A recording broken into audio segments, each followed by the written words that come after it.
The huge Kazathari battlecruiser, named Dominance Fang, moved slowly through the dark space inside the asteroid belt of System XR-47. The ship looked like a giant claw made of black metal with sharp edges and glowing red lights along its sides. Inside the command bridge, Commander Vexthar stood tall on his 6 legs. His body was covered in hard, shiny armor plates that clicked softly when he moved. His mandibles opened and closed with excitement because the long chase was finally over. 3 days earlier, the Kazathari fleet had spotted a small human freighter called Endurance. The human ship tried to run, but the Kazathari were faster. They fired warning shots and sent messages demanding surrender. The humans did not answer. They just kept flying deeper into the asteroid field, hoping to hide among the big rocks. Now the Dominance Fang had caught up. No more running was possible. Vexthar gave the order to board. His voice came out sharp and full of pride through the ship's speakers. "Boarding pods launch in 30 seconds. The best shock troops will go with me. We take the ship. We take the cargo. We take the humans alive if they behave, or dead if they fight." The troops moved fast. They wore heavy-powered carapaces that made them look even bigger than normal. Each soldier carried a plasma lance, a monoblade, and neurodisruptor grenades. Their job was simple: break in, find the humans, make them give up. Everything would be quick and clean. Humans were new in the galaxy. Everyone knew they came from a terrible planet called Earth, but no one thought they were really dangerous. Just soft meat with clever machines. That was the common opinion among the Kazathari. The boarding pods shot out from the Dominance Fang like arrows. They flew straight toward the human freighter and hit the side with loud bangs. The pods opened. Cutting tools burned through the hull in seconds. Soon the Kazathari troops poured inside the Endurance. The air smelled strange to them, full of oxygen and water, vapor, and something sweet like fruit. The gravity felt light too, only 1 g, which made the Kazathari feel strong and fast. They moved down the main corridor in perfect formation. Vexthar led the way. His crest of bright skin along his head glowed blue with confidence. The troops checked every room. Most rooms were empty. There were crates of supplies, some machines, some food packs, nothing special. Then they reached the big cargo bay at the back of the ship. The bay was dark, except for one small light above a single metal crate. In the middle of the empty space sat one human. She was female, young. Her hair was dark and tied back, but one strand had come loose. She wore a simple gray jumpsuit with no armor. No weapons lay near her. She sat cross-legged on the crate, eating a small bar of food calmly, as if nothing important was happening. The troops spread out around her. Their claws scraped the metal floor, making sharp sounds. Vexthar stepped forward. He raised his plasma lance, hummed loudly. A bright blue light shone from the end of the barrel. He pointed it straight at her chest. "Human," he said through the translator, "you will surrender your vessel and your cargo. Resistance is suicide." The girl did not look up right away. She took another bite of the ration bar, chewed slowly, and swallowed. Then she lifted her hand very slowly and pushed the loose strand of hair behind her ear. The movement was gentle and normal, like she was fixing her appearance before meeting friends. Vexthar felt surprise ripple through his body. No creature ignored a plasma lance at close range. Not ever. His crest flared brighter red now, showing anger. The troops shifted their weight from leg to leg, waiting for the order to fire. "You mock me," he hissed louder. "You think this is a game? I will burn the flesh from your bones." She finished the last bite of the ration bar. She crumpled the wrapper into a tiny ball and tossed it toward a small opening in the wall. Straight in, without touching the sides. Perfect throw. She still had not stood up or looked scared. Vexthar took one step closer. The muzzle of the plasma lance almost touched her forehead now. The heat from the weapon made the air shimmer near her face. Last chance, Deathworlder filth, he said. Give up or die. She tilted her head a little to one side, studying him with calm eyes. Then she spoke in clear standard language, with only a small strange accent in her voice. You done? 2 words, nothing more. No shout, no tremble, no begging. Just those 2 words, spoken in a quiet normal tone, as if she was asking whether he had finished talking, so she could go back to her day. The troops looked at each other. Their bioscanners beeped softly. One junior officer whispered, Commander, her heart rate is steady, 68 beats per minute. No spike, no fear. Her gravity tolerance reads 3.1 G sustained. That should not be possible for soft tissue. Vexthar ignored the word. He had fought many enemies before. He had killed predators on hot jungle worlds and ice planets. He knew fear when he saw it. This human showed none. He decided she was bluffing or stupid. Either way, it would end now. He pressed the trigger. The plasma lance fired with a loud crack. A ball of hot blue fire shot out and hit her right in the center of her chest. The jumpsuit burned away in a circle over her heart. Smoke rose from the blackened cloth. Underneath, the skin looked red and raw, but it did not explode. It did not melt. The girl looked down at the hole in her clothes. She frowned a little.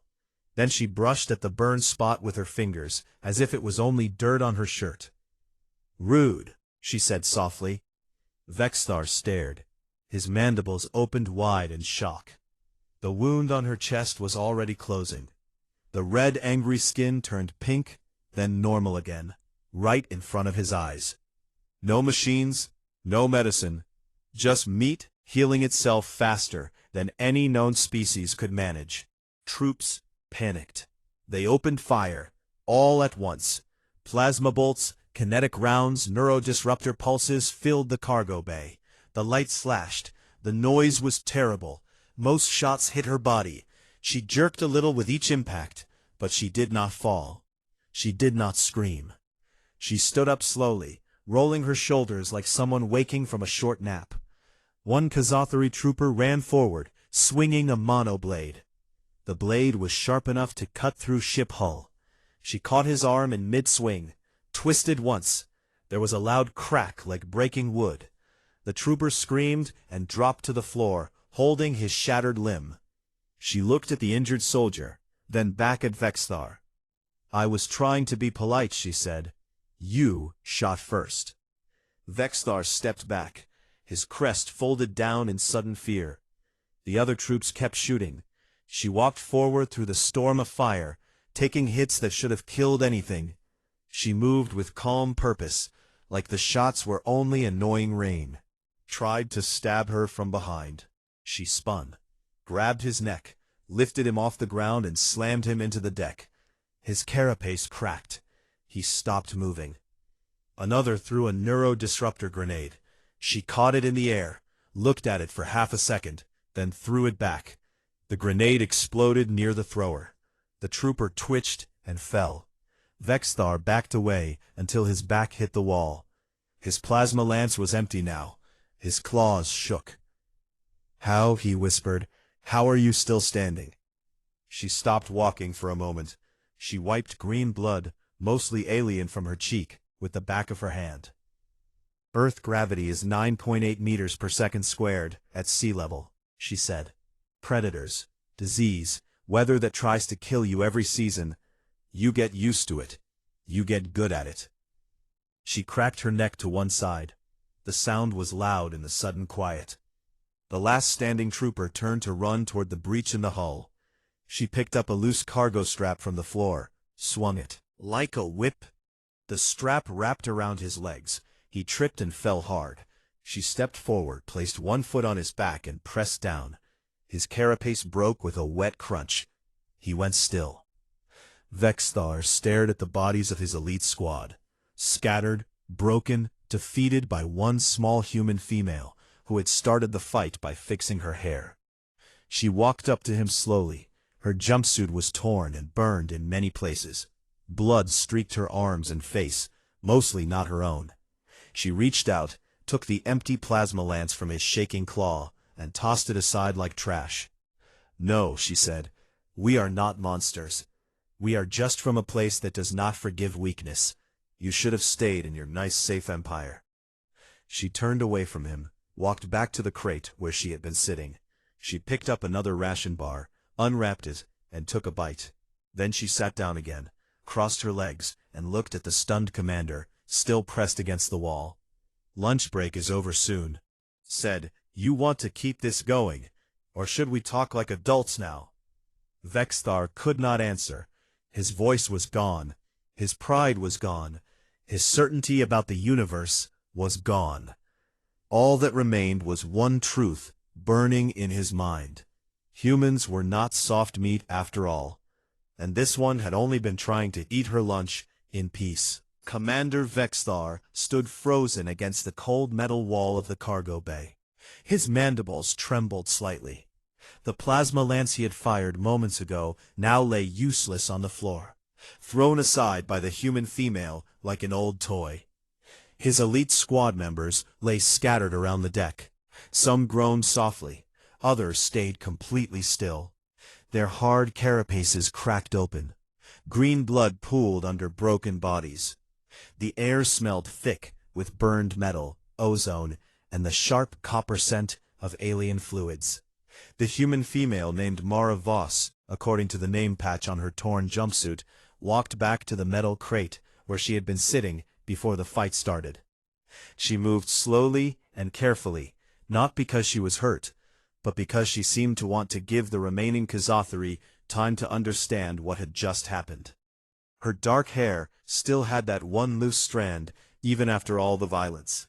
She reached up again and tucked it behind her ear with the same calm, gentle motion she had used. At the very beginning, Vexthar watched every move. His bioluminescent crest had shrunk down to a thin, pale line along his skull, showing deep fear instead of the bright confidence he carried when he first boarded the ship. His primary eyes stayed locked on her. Secondary eyes darted around, checking for any sign of hidden weapons or backup troops. Nothing appeared. The bay remained empty except for the dead, the dying, and this one small human who looked like she belonged in a quiet office, not a battlefield. She sat down cross-legged again on the same crate. She picked up the half-eaten ration bar she had dropped during the first shots. She brushed some dust off it, then took another bite. She chewed slowly as if tasting it for the first time.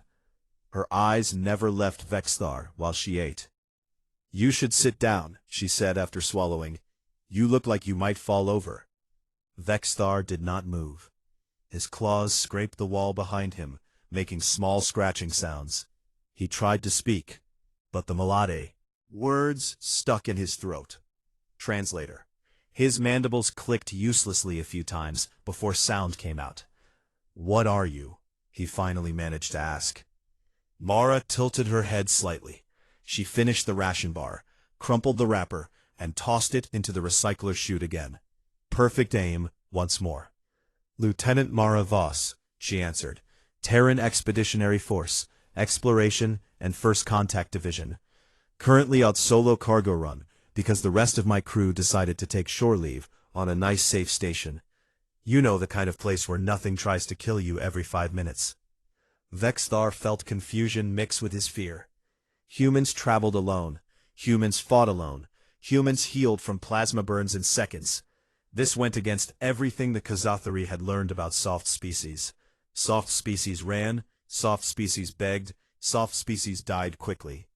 Deathworld species were supposed to be rare, savage, and always in groups. This one was different. She was alone. She was calm. Terrifying. His junior officer, who had survived the first wave by staying near the doorway, crawled forward a little. His leg dragged behind him, broken. The officer looked up at Vexthar with wide eyes. "Commander," he whispered, "we must retreat. The boarding pods are still attached. We can signal the Dominance Fang for heavy weapons. We can vent the bay. We can—" "Shut up," Vexthar snapped. The word came out sharper than he meant. His voice shook a little. He turned back to Mara. "You healed from a direct plasma hit," he said. "That is impossible. Your species should not do that." Mara shrugged one shoulder. The motion looked casual, but her eyes stayed sharp, watching him like a predator watching prey that might still try something stupid. "Impossible is a strong word," she replied. "My people have been surviving worse things than your little blue fire spark for a very long time. Earth likes to test us. We pass the tests, or we die. Most of us pass." She stood up again, stretched her arms over her head, and rolled her neck from side to side. The pops were loud in the quiet bay. She walked toward Vexstar slowly.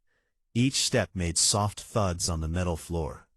Her boots left small bloody footprints, mostly from the Kazathari she had stepped on. Vexstar raised one claw in a weak attempt to stop her. "Stay back," he said, "or I will." "You will what?" she asked, stopping about 2 meters away. "You already shot me once. It did not work very well. You want to try again? I left your gun over there. Feel free." She pointed casually toward the discarded plasma lance. Vexstar looked at it, then back at her. His crest flickered weakly between red and pale blue, showing confusion and growing terror. "Why are you not afraid?" he asked, almost pleading. "Why do you not run?" Mara smiled a small tight smile that did not reach her eyes. "Because running would mean I think you are worth running from," she said, "and right now, you look more like a bug that flew into my lunch than a real threat." Vexstar felt anger flare up through the fear. Bugs Kazathari were apex warriors. They conquered worlds. They crushed fleets. This human called him a bug. He lunged forward faster than he thought possible. His remaining claws swung in a wide arc, aiming for her throat. The strike would have torn through most species. Mara stepped to the side smoothly. Her hand came up, caught his wrist mid-swing. She twisted once hard. There was another loud crack. Vexstar screamed. The sound came high and chittering, echoing off the walls. His arm hung limp, now bent at a wrong angle. She let go and stepped back again. "See," she said, "that is what happens when you swing at someone who grew up wrestling things bigger and meaner than you." Vexstar dropped to his knees. Pain flooded his body. His broken arm throbbed. His pride hurt worse. He looked up at her through watering primary eyes. "You are a monster," he whispered. Mara crouched down so their faces were level. For a long moment, "No," she said quietly. "Monsters are things that enjoy hurting others. I do not enjoy this. I wanted to eat my lunch, finish my route, deliver my cargo, and go home to a hot shower and a soft bed. You made that impossible when you pointed a gun at me and fired." She stood up straight again. She looked around the bay at the broken bodies. "Your people will come looking for you soon," she said. "The Dominance Fang is still out there. They will wonder why the boarding team has not reported back. They will send more troops. Maybe they will send boarding parties with bigger guns. Maybe they will just blow the ship apart to be safe." She walked over to one of the fallen Kazathari, picked up a small communicator device from his belt. She examined it, turned it over in her hands, then crushed it in her fist, with a crunch of metal and plastic. "But before that happens," she continued, "we are going to have a little talk. You are going to tell me why the Kazathari Empire decided to chase a simple freighter through an asteroid belt. You are going to tell me what cargo you think is worth all this trouble. And you are going to tell me how many more ships like yours are waiting out there, ready to do the same thing." Vexstar stared at her. He saw no anger in her face, no hate, only calm, cold purpose. The same calm she had shown when she first adjusted her hair. "If I refuse?" he asked. Mara walked back to the crate, sat down again. She pulled another ration bar from her pocket, unwrapped it, took a bite. "Then I stop being polite," she said around the mouthful of food. "And trust me, Commander, you have not seen impolite yet." She chewed, slowly swallowed, then looked straight into his primary eyes. "So let's start simple," she said. "Why are you here, really?" Vexstar remained silent for a long time. His mind raced. He thought about his fleet, his homeworld, his orders. He thought about the recordings from his helmet cam that were surely still transmitting back to the Dominance Fang. He thought about what the admirals would see.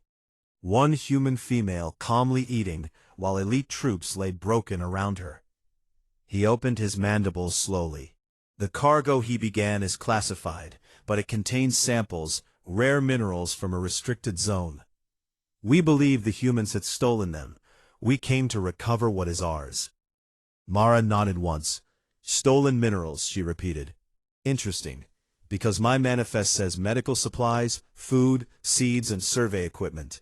Nothing about rare minerals. Nothing about restricted zones. She finished the second ration bar, crumpled the wrapper, tossed it perfectly into the recycler again. So either your intelligence is wrong, she said, or someone lied to you. Or maybe both.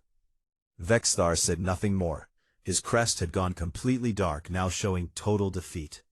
Mara stood up one last time. She walked over to him, reached down, and lifted him by the front of his armor carapace with one hand. His weight did not seem to bother her at all. She carried him like a child carries a large doll, and set him down gently on a nearby crate so he could sit upright. Rest, she said. You are going to need your strength for what comes next. She turned away from him, walked toward the control panel on the far wall of the bay. She pressed a few buttons. The emergency lights came on brighter. The ventilation system hissed louder. She looked back over her shoulder at the broken commander. And Vexthar, she added, almost as an afterthought. Yes, he managed to say. Next time you aim a gun at someone, she said, make sure you know what you are aiming at, because some of us do not die easy. She adjusted her hair one final time, tucking the stubborn strand back into place. Then she opened the inner door to the main corridor and stepped through without looking back. Vexthar sat alone in the cargo bay, surrounded by the dead and the silence. He stared at the spot where she had been sitting, crumpled ration wrappers in the recycler chute. He stared at his broken claw, and for the first time in his long military career, he felt truly small. The stars outside the viewports seemed colder now, and somewhere in the ship, a Deathworld girl was walking toward the bridge, ready for whatever came next. Mara Voss stepped through the inner door of the cargo bay and into the main corridor of the Endurance. The lights here flickered a little from the earlier damage, but the path ahead stayed clear. She moved with steady steps, her torn jumpsuit hanging in strips around her shoulders. The burns and cuts on her skin had mostly closed already, leaving only faint pink lines that would fade completely in a few hours. She felt the familiar ache in her muscles, the kind that came after hard work, not serious injury. Her body knew this feeling well. Earth had taught it to her many times. Behind her in the bay, Commander Vexthar remained seated on the crate where she had placed him. His broken claw hung useless at his side. His crest stayed dark and flat against his skull. He stared at the open doorway long after she had disappeared. His mind replayed the last few minutes over and over. The way she caught blades, the way she threw back grenades, the way she lifted him with one hand like he weighed nothing. He had led assaults on fortified worlds. He had faced creatures with teeth longer than his arms. None of them had ever made him feel this small. Alarms began to sound softly through the ship.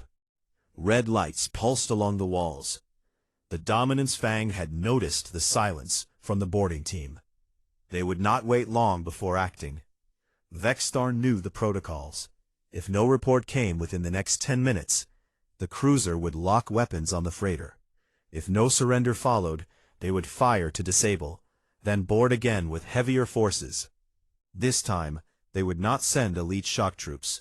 They would send swarms of drones, armored walkers, and maybe even boarding torpedoes loaded with gas. He tried to stand. His legs shook. He fell back onto the crate. Pain shot through his broken arm. He hissed through his mandibles. The sound echoed lonely in the empty bay. On the bridge, Mara reached the main console without hurry. She sat in the captain chair, wiped a streak of green blood from her cheek with her sleeve, and pulled up the external sensors. The Dominance Fang hung less than 5 kilometers away. Its main guns glowed faintly as they charged. The smaller escort ships circled like sharks, waiting for the kill order. She tapped a few keys.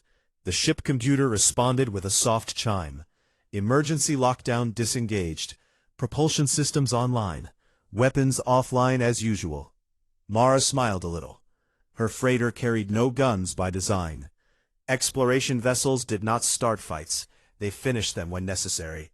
She opened a channel to the Kazathari cruiser. "This is Lieutenant Mara Voss of the Terran freighter Endurance. Your boarding party is no longer operational.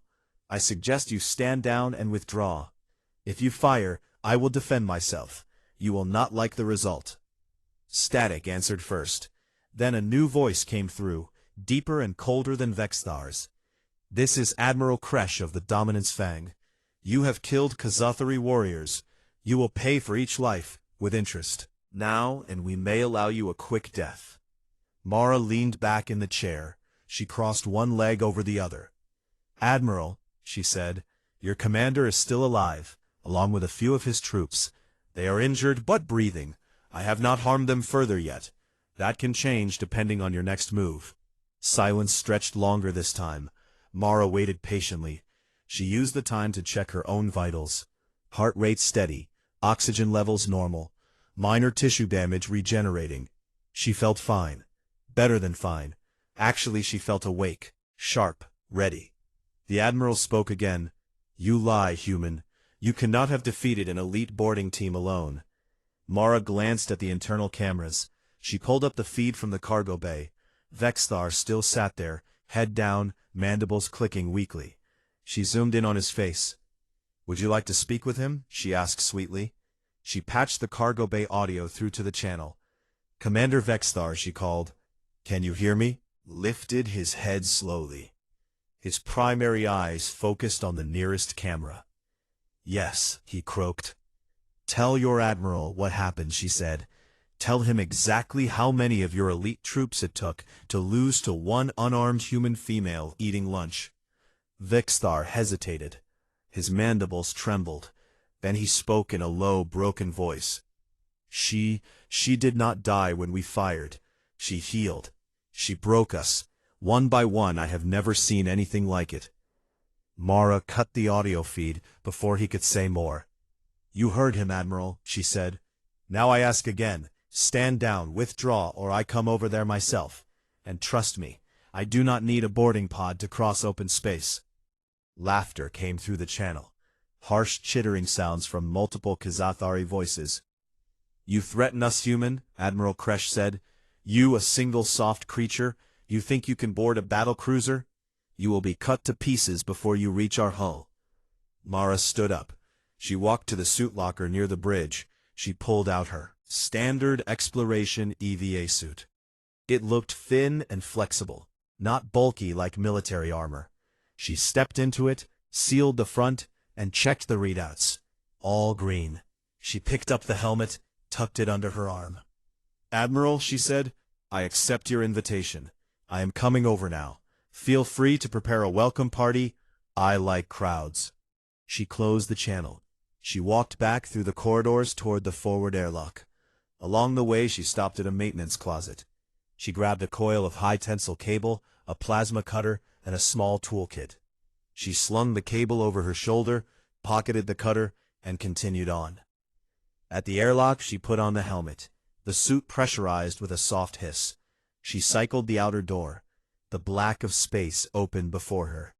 The Dominance Fang loomed huge against the stars. Its hull bristled with point defense turrets and missile ports. Mara kicked off gently. She floated out into the void.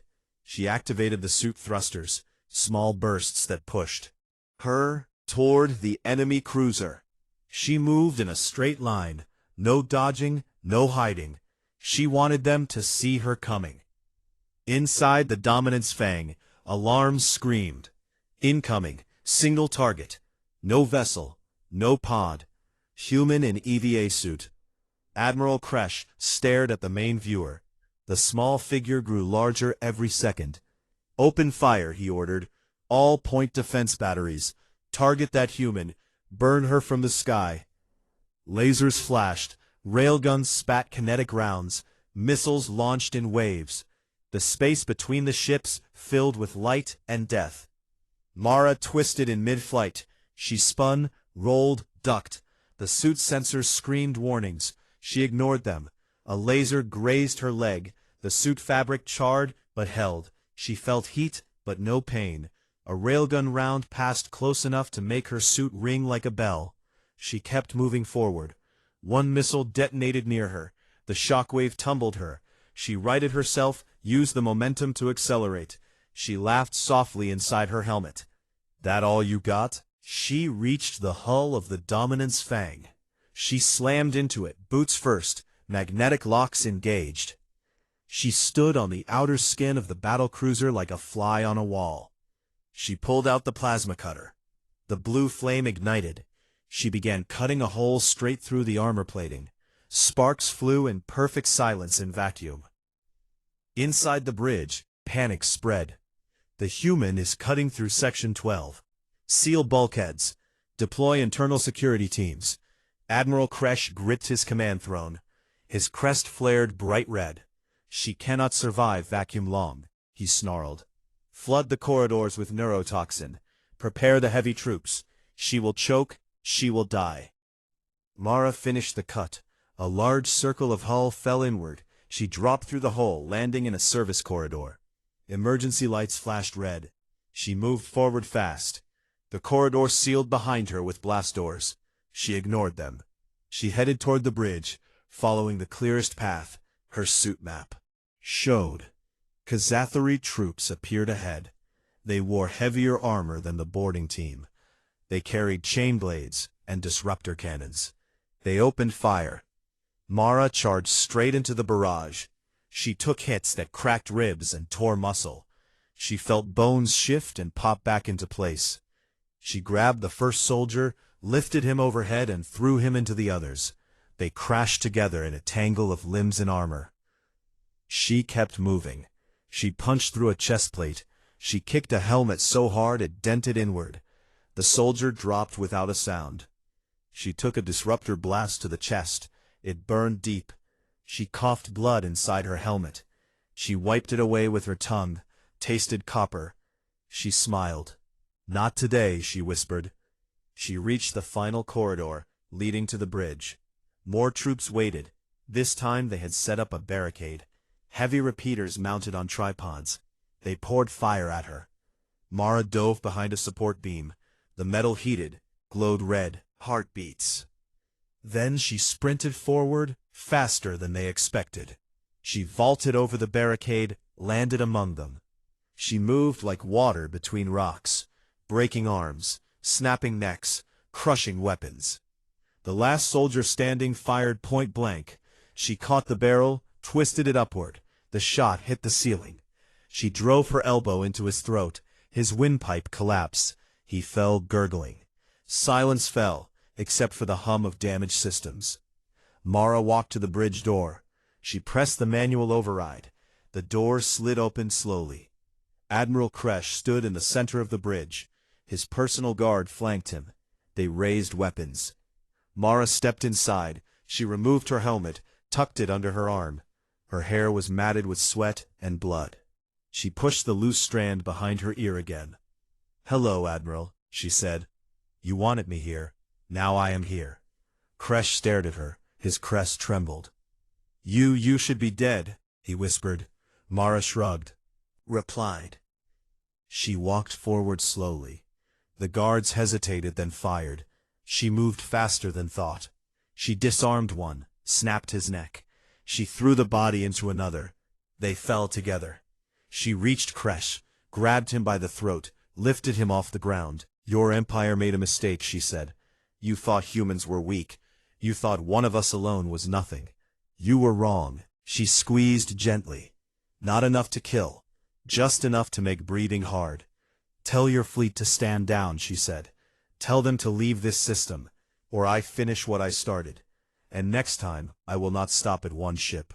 Kresh struggled. His mandibles clicked weakly. "You cannot kill us all," he gasped. Mara smiled wide. "Maybe not," she said, "but I can make the survivors very afraid to try again." She dropped him. He collapsed to the deck, coughing. She turned to the communications officer, who had not moved during the fight. "Open a channel to the fleet," she ordered. "Now." Officer obeyed trembling claws. Mara stepped to the main viewer. She looked straight into the camera. "This is Lieutenant Mara Voss," she said. "Your admiral is alive. Your commander is alive. Many of your troops are not. The Dominance Fang belongs to me now. Withdraw all ships from this system. Do not return. Do not send reinforcements. Tell every Kazathari commander what happened here. Tell them what one human can do when you point a gun at her during lunch." She paused. "And one more thing," she added. She reached up, adjusted her hair one last time. "Next time, bring better guns." She cut the transmission. The bridge crew stared at her in stunned silence. Mara walked to the admiral chair, sat down, put her boots up on the console. "Now," she said, "let's see how long it takes your people to learn." Outside the Dominance Fang, the escort ships hesitated, then slowly turned away, engines flaring as they retreated into the dark. Mara leaned back, eyes for just a moment. Lunch, she muttered, was interrupted. But the fight was just getting started. Mara Voss sat in the Admiral Command Chair on the bridge of the Dominance Fang. Her boots rested on the main console. The ship hummed around her with the low, steady sound of idling engines. The Xathari crew stood frozen at their stations. Their mandibles clicked nervously. Their crests stayed flat and pale, showing complete submission. No one moved to challenge her. No one even looked her directly in the eyes. Outside, the wide viewports showed the asteroid belt drifting slowly past. The escort ships had pulled back far enough to stay safe, but close enough to watch what happened next. The stars looked cold and distant as always. Mara felt the familiar quiet that came after a fight. Her body still buzzed with leftover adrenaline. Small aches moved through her ribs and shoulder where heavy rounds had hit. The pain felt distant, like it belonged to someone else. Her skin had already knit most of the damage closed. Only faint bruises remained to remind her that she was still human. Slightly toward the communications officer, the Kazathari male trembled when her eyes met his. "Open a secure line to your high command," she said. "Use the Admiral personal channel. I want the admirals to hear this themselves." The officer obeyed without a word. His claws tapped fast on the controls. The main screen flickered, then showed the seal of the Kazathari Empire. A few seconds later, 3 large figures appeared in split view. Their crests glowed bright with authority. Their mandibles opened in perfect unison, showing sharp teeth. Admiral Kresh lay on the deck near Mara's feet. He tried to rise. She placed one boot lightly on his back. He stayed down. The central figure on screen spoke first. "This is Grand Admiral Zorvath. State your purpose, human. You have violated Kazathari sovereignty. You will answer for your crimes." Mara leaned forward. She rested her elbows on her knees. She looked straight into the camera. "My name is Lieutenant Mara Voss," she said. "Terran Expeditionary. Force your ships chased my freighter through neutral space. Your troops boarded without declaration of war. They pointed weapons at me. They fired first. I defended myself. Your admiral here can confirm that part." Grand Admiral Zorvath's crest flared brighter. "You expect us to believe one unarmed human defeated an elite boarding team and then stormed a battlecruiser alone?" Mara smiled a small, calm smile. She reached up and tucked the loose strand of hair behind her ear again. The gesture looked almost gentle after everything that had happened. "Believe what you want," she replied. "The evidence is on your own recordings. Every helmet cam, every internal sensor. Your people are watching right now. They see what happened. They see what one human can do when you interrupt her lunch." One of the other admirals hissed softly. "You threaten the Empire. You think we fear a single Deathworlder." Mara stood up slowly. She walked around the command chair until she stood directly in front of them. "Main viewer." She crossed her arms over her chest. "I do not threaten," she said. "I warn. Your empire has expanded fast. You have crushed soft species. You have taken worlds without much fight. You have grown used to winning easily. Humans are new to your maps. We do not play by your rules. We come from a place where everything wants to kill us. Air, water, ground, animals, plants, microbes, even the sunlight tries to burn us. We survive anyway. We get stronger. We get meaner when pushed. You pushed me today. You lost a battlecruiser. You lost your pride. Next time you push harder, you might lose more. Grand Admiral Zorvath leaned closer to his camera, his primary eyes narrowed. You speak boldly for someone alone on a stolen ship.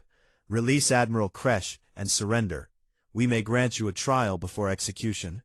Mara laughed once, a short, sharp sound that made every Kazathari on the bridge flinch. Trial, she repeated. That sounds nice, but I have seen your trials. They end with the defendant in pieces. I pass. She turned away from the screen for a moment. She looked at the trembling communications officer. Patch in the cargo bay feed, she ordered. Show them, Commander Vexthar. The officer did as told. The secondary viewer showed Vexthar still sitting on the crate in the cargo bay. His broken claw hung limp. His crest stayed dark. He looked up when the camera light blinked on.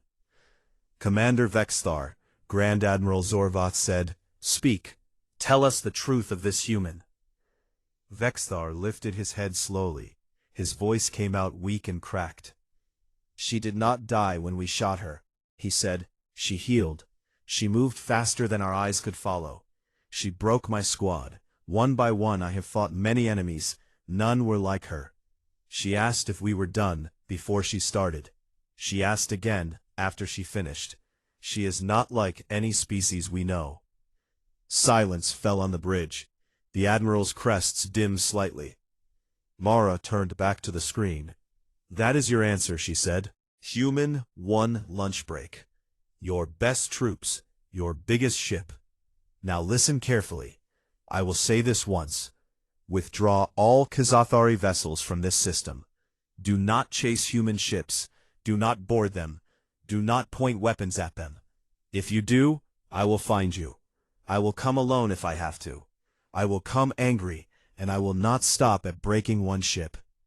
Grand Admiral Zorvath opened his mandibles wide in what might have been rage or fear. You cannot fight the entire empire, he snarled. Mara shrugged. Maybe not, she said, but I can make every admiral think twice before giving the order. I can make your troops whisper my name before they sleep. I can make your recruitment drop when recruits hear what happened here. One human, one day, one message. Spread far enough, that message becomes legend. Legends stop wars better than fleets sometimes. She paused. She let the words hang in the air. So choose, she continued, peaceful withdrawal, or I start sending pieces of your ships back to your home world, one piece at a time, with recordings attached. The admirals looked at each other. Their crests flickered in silent communication. After a long moment, Grand Admiral Zorvath spoke again. We will consider your words, human, but know this. The Kazathari do not forget. Mara nodded once. Good, she said. Neither do humans. She cut the transmission. The screen went dark. She turned to the bridge crew. Plot a course back to my freighter, she ordered. Prepare to transfer your wounded. I will leave your admiral and commander alive. They can tell the story better if they breathe. The crew moved fast. No one argued. They knew better now. Mara walked to the side console. She pulled up the external sensors. The escort ships had started to move away slowly. Their engines glowed as they retreated toward the jump point. She watched them go with calm eyes. She felt tired now. The adrenaline had faded. The aches grew sharper. She ignored them. Mountain climbs. After storms, after fights, in dark alleys back home. This was just another day. She returned to the command chair. She sat down heavily. She closed her eyes for a few seconds. When she opened them again, she saw Admiral Kresh trying to crawl toward a small weapons locker. She stood up fast. She crossed the bridge in 3 steps. She kicked the locker shut before he reached it. The metal dented inward. Do not, she said quietly. Kresh looked up at her. His primary eyes showed defeat. Why do you spare us? He asked. Why not finish it? Mara crouched down so their faces were level.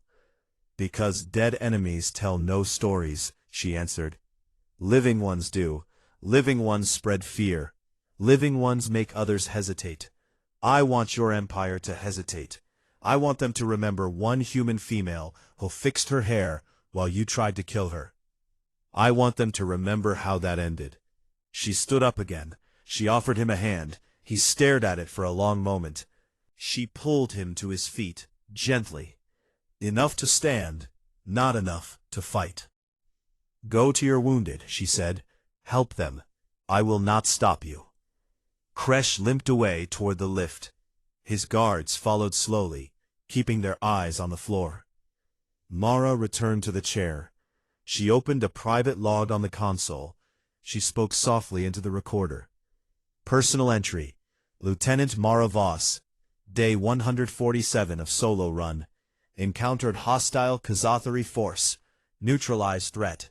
Secured enemy battlecruiser temporarily. Cargo remains intact. No crew losses on my side. Recommend review of first contact protocols. Kazathari respond poorly to lunch interruptions. She stopped recording. She smiled to herself. She stood up one last time. She walked to the viewport. She looked out at the stars. The Dominance Fang engines flared as it began the slow turn back toward the Endurance. Mara adjusted her hair again. The stubborn strand had come loose during the talk. She tucked it back into place. She spoke to the empty bridge. Time to go home, she said. Lunch is waiting. The ship moved forward through the quiet dark. Behind her, the Kazathari crew worked in silence. Ahead of her, the freighter waited, patient and small.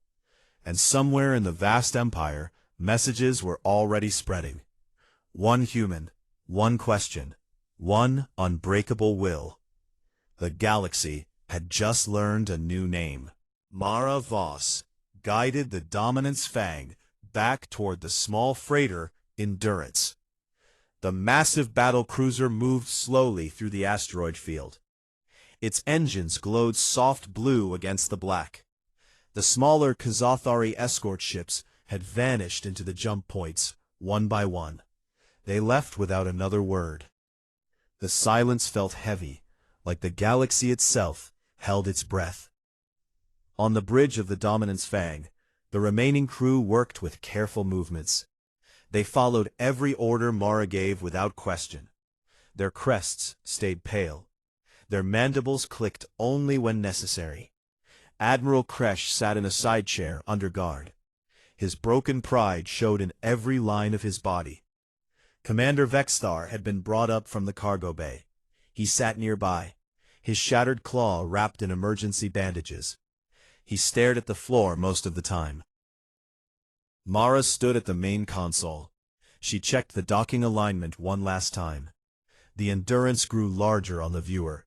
A simple gray box of a ship next to the sharp, angry lines of the Kazathari cruiser. It looked tiny. It looked harmless. It looked like home. She opened the internal comms. This is Lieutenant Voss to all remaining Kazathari personnel. Your wounded have been treated. Your ship is intact. Your lives are yours again. I will transfer back to my vessel. You will take the Dominance Fang home. Tell your leaders what happened. Tell them the truth. Do not add, do not subtract. Just tell them one human female asked if you were done. Then she made sure you were. She closed the channel. She turned to Admiral Kresh. You can have your chair back, she said. I am finished here. Kresh looked up slowly. His primary eyes met hers for the first time without hate. Only confusion remained. Why, she asked. Why leave us alive? Why not destroy the ship? Why not kill us all? Mara walked closer. She stopped just in front of him. Because fear lasts longer than death, she answered. Dead enemies become forgotten stories. Living ones carry the memory. They whisper it in barracks. They tell it to recruits. They dream about it at night. One survivor is worth 100 corpses when the story spreads. You will make sure it spreads. She reached out. She placed one hand on his shoulder. The touch was light, almost kind. "Go home, Admiral," she said. "Tell them to leave human ships alone. Tell them we do not look for fights, but when fights find us, we finish them. And we remember faces." Kresh nodded once. His crest flickered weakly. Mara turned away. She walked to the lift. She rode it down to the main hangar bay. The boarding pod she had used earlier waited there, still attached to the hull. She climbed inside. She sealed the hatch. She activated the release. The pod detached with a soft thud. It drifted toward the Endurance. Inside her own ship, Mara cycled the airlock. She stepped out of the EVA suit. She hung it back in the locker. She walked barefoot through the familiar corridors. The metal felt cool under her feet. Recycled oxygen and faint coffee from the galley. She reached the small mess area. She opened the cooler. She pulled out a fresh ration pack. This one had actual fruit flavor. She sat at the table. She unwrapped it slowly. She took the first bite. The taste exploded on her tongue. Sweet, simple, normal. She closed her eyes for a moment. She let the quiet wrap around her. Outside the viewports, the Dominance Fang turned away. Its engines flared bright. It accelerated toward the distant jump point. Mara watched it go until it became a small, dark shape against the stars. Then it vanished. She finished the ration pack. She crumpled the wrapper. She tossed it into the recycler. Perfect aim as always. She stood up. She stretched her arms high above her head. Her joints popped. She rolled her neck. The last aches faded away. She walked to the bridge of the Endurance. She sat in her own chair, the one with the worn padding and the small coffee stain on the arm. She set course for the nearest friendly station. A long jump, but safe. She engaged the drive. The ship hummed to life. The stars stretched into lines as the Endurance slipped into faster-than-light travel. Mara leaned back. She put her feet up. She stared at the ceiling for a long time. "Personal log," she said, voice activated. "Begin entry. Lieutenant Mara Voss. Solo cargo run complete. Unexpected detour handled. Cargo intact. No crew casualties. Kazathari contact made. Message delivered. End entry." The computer chimed softly. Log saved. She reached up. She adjusted her hair. The stubborn strand had come loose again during the transfer. She tucked it behind her ear. She smiled a little to herself. Back on the Kazathari homeworld, weeks later, the high command chambers stayed quiet. The admirals gathered around a large hollow table. The lights were low. The air felt thick. Recordings played one after another. Helmet cam footage from the boarding team. Internal sensors from the Dominance Fang. Bridge audio from the confrontation. Every moment captured in sharp detail. They watched the human female sit calmly on a crate. They watched her adjust her hair. They watched her ask if they were done. They watched plasma splash against skin that refused to burn. They watched elite troops fall one by one. They watched her walk across open space through fire and vacuum. They watched her stand on the bridge of their flagship with quiet calm. No one spoke during the playback. When the final clip ended, silence remained. Grand Admiral Zorvath broke it first. "We underestimated them," he said quietly. "We treated them like soft meat. We were wrong." Another admiral shifted uncomfortably. "What now?" he asked. "Do we declare war? Do we hunt her? Do we ignore it?" Zorvath looked around the table. His crest stayed dim. "We do nothing," he answered. "Not yet. We watch, we learn, we wait. The Empire has grown large. We have enemies on every border. We cannot afford a new one that does not die. Easy. We issue the order quietly. Avoid human vessels. Do not engage single humans. Do not point weapons unless prepared to lose everything." The admirals nodded slowly, one by one. The directive went out across the fleet. Encrypted channels, secure briefings. Commanders read it in private.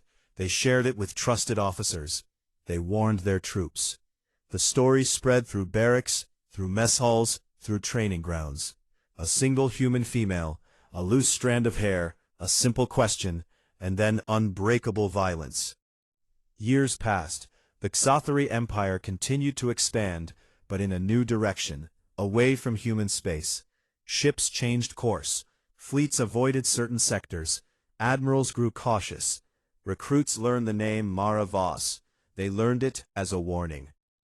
On Earth, Mara Voss returned from her long solo run. She stepped off the shuttle onto green grass under a blue sky. She breathed deep. The air smelled of rain and pine. She walked to her small house near the mountains, opened the door. She dropped her bag. She kicked off her boots. She went to the kitchen. She made real coffee. She sat on the porch. She watched the sunset behind the peaks. Her communicator buzzed. A message from command. Report filed.